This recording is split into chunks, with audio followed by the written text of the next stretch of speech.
سرکار زین العابدین بادشاہ خطبہ حج دے رہے تھے 1 سال، تو حاجیوں میں سے ایک منافق اٹھ کے کھڑا ہوا، اسے میرے مولا کے خطبے کو روکا، روک کے اے علی ابن الحسین پہلے اپنا شجرہ سنا۔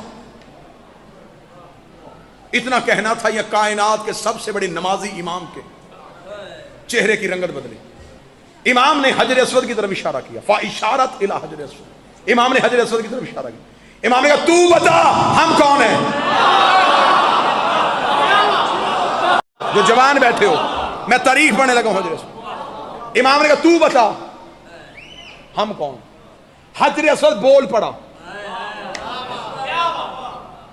حجر اسود نے جو گفتگو کی اسے علماء نے کتابوں میں لکھا خطبہ ابیض، سفید خطبہ، کیونکہ کالے نے دیا تھا، خطبہ اسود نہیں، حجر اسود کا دیا ہوا ابیض خطبہ، کالے کا دیا ہوا سفید خطبہ، نوری خطبہ، نور والا خطبہ۔ یہ پورا خطبہ دیا حجر اسود نے، اور میں حجر اسود کا وہ خطبہ نہیں، حقیقت حجر اسود پڑھنے لگا۔ جب حجر اسود بول پڑا، امام کا حج مکمل ہوا، تو چند صحابہ نے امام سے آ کر سوال کیا، اسے کہا مولا یہ پتھر بولا؟ امام مسکرائے، فرمایا یہ پتھر نہیں ہے۔ انہوں نے کہا مولا یہ پتھر نہیں، یہ تو پتھر نظر آ رہا ہے۔ امام نے فرمایا یہ حقیقت میں ایک ملک مقرب، ایک فرشتہ، بات نہیں بھی ہو تجسس شرط ہے، لیکن ایک لمحے کے لیے علمی خیانت نہیں ہونے دوں گا۔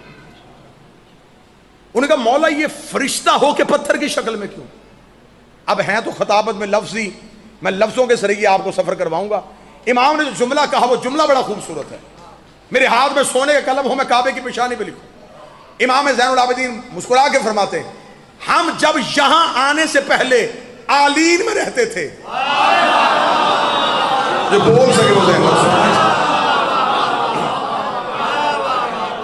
اجازت ہے میں بات مکمل کروں۔ یہاں آنے سے پہلے جب ہم آلین میں رہتے تھے تو یہ فرشتہ ہمارے دروازے کا پہرے دار تھا۔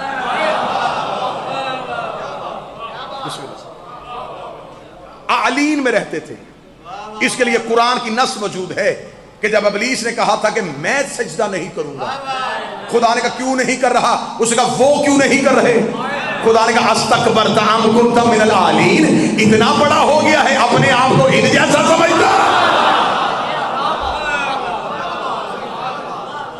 تو کیا اپنے آپ کو